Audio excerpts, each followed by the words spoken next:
how to get Lego sets to go from sounding like this to sounding like this before you put them under the tree.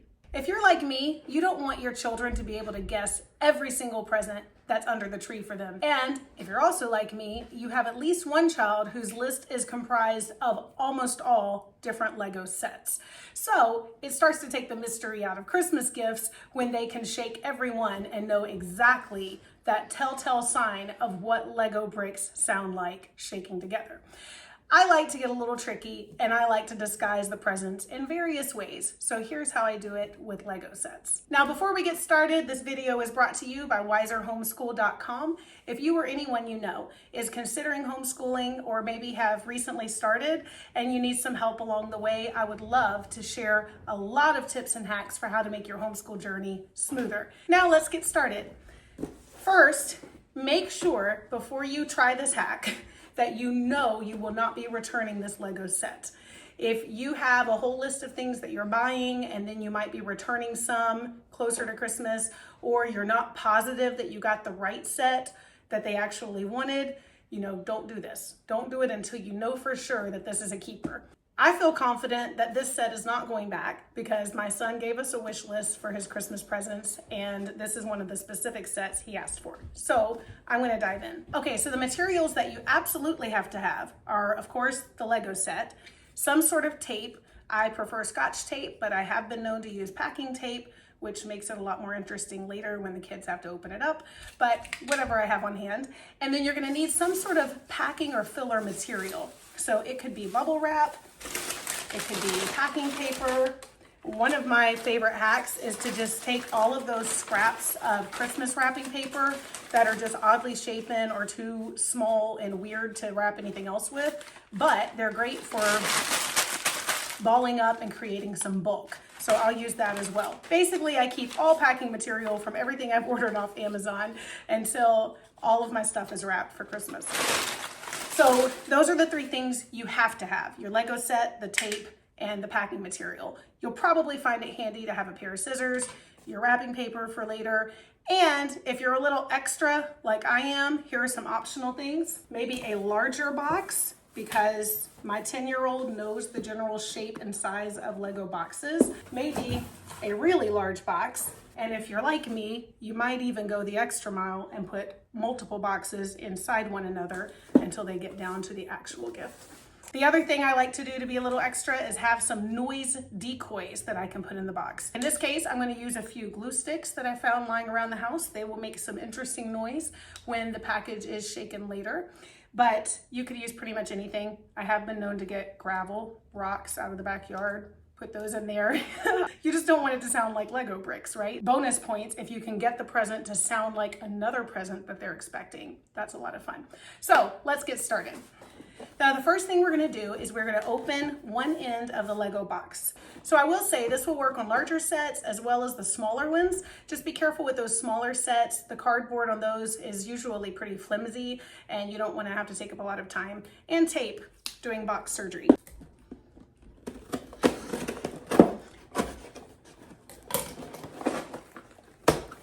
And then I'm going to open the flap there. So just a nice, relatively clean cut so that it can be taped back together when we're done. All right, next thing, we're going to dump everything out. Now, I always check the box because sometimes there are some of the larger flat pieces that are not in plastic, and I just want to make sure nothing is stuck in there. Now I'm going to separate out these plastic bags. So this one has 5 bags plus the manuals. I'm going to go ahead and put the manuals, and if it had any of those larger flat pieces just loose, I would put all of that back in the box. Just lay it flat against the surface in there, okay? Either flat along the bottom if it's one of those pieces, or the manuals just flat along the side. Now, here's the thing. Why do Lego sets make noise? Because we're giving these Lego bricks too much space, too much real estate to bump around on each other. It's very kind of the Lego company to give us such wonderful, ample packaging, but it creates a lot of noise. So to eliminate the noise, we need to cut down on how much space these little guys have to move around and bump each other. So what I'll do is I'll shake them all to one end of the bag. Now what I'm going to do is I'm going to start folding the plastic over. Now in most cases you'll be able to do this without puncturing the bag in any way. There have been a few times I've done this where there's been too much air in the bag and I've had to put a little hole to just press all the air out. If you do that, just make sure you go back and put a little piece of tape over that hole so that nothing can fall out and so your child doesn't lose anything in the opening process. So I'm going to wrap this bag around itself. And you can see there is a little pocket of air. Sometimes I can get that out just by gently and firmly pressing. And it feels like this is working. And now, here comes our tape. I'm going to tape this as tightly as I can around itself. Again, make sure you don't leave any slack, because any slack is space for these boogers to get free and hit each other. So now I've taped it into a little cylinder shape. I'm going to give it a test. I can hear some, not too much, nothing like originally. It's still a little more than I'd like. So what I'm going to do now is go to the top or the bottom, whichever one I see more space in, and I'm going to do the same thing. I'm going to start pressing those down and seeing if I can get a fold to pack those suckers in. And then I'm going to tape it. Again, added bonus, this means that they can't have the entire Lego set ripped open and all the pieces out in 30 seconds. It'll take them at least 3 minutes this way with all this tape on it. Now I'm going to go back to the other end and just go ahead and secure any slack in that. Now let's give it a shake. Now you can tell there's something in there that's still bumping around a little bit. Now, this is where I decide how much do I care about that one little rattle. Knowing that I'm going to put those glue sticks in there as my noise decoys, I'm probably not going to care much more about this one. If I do care and I want to get it even more silent, I'm going to find wherever I feel like that piece is loose, and I'm going to just kind of tourniquet this package with tape all the way around as tightly as I can. Now, the alternative is you can open these bags and make sure that there aren't any small pieces trapped inside big ones. This pretty much meets my expectation because, again, I'm going to put some decoys in there anyway. Let's move on to our next bag.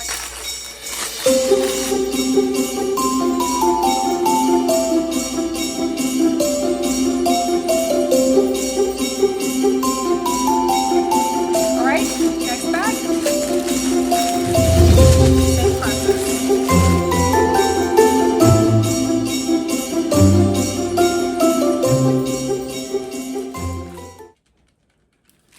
Okay, so that's the most time-consuming part, and you can see that now instead of 5 very noisy Lego bags, we have 5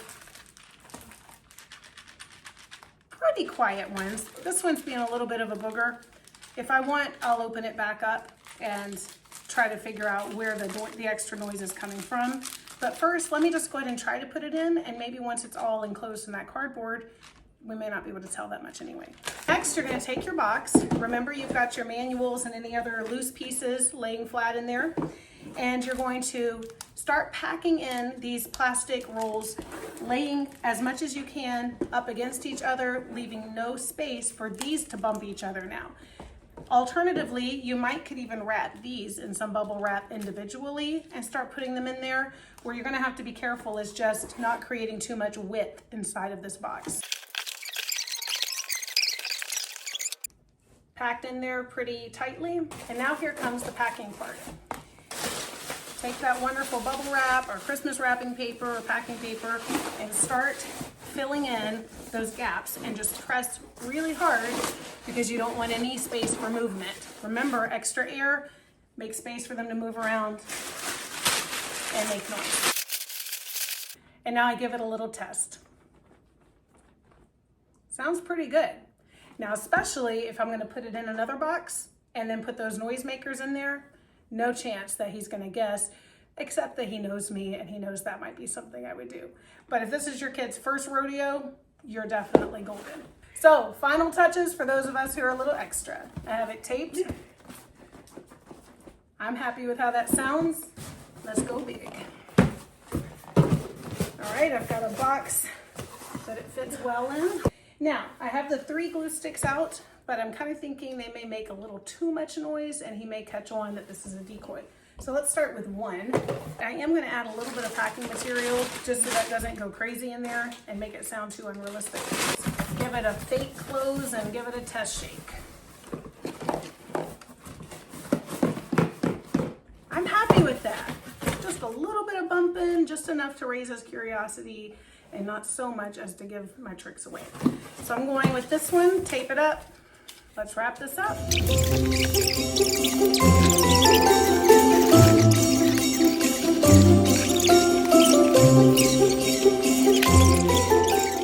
So here we go, here's the final product.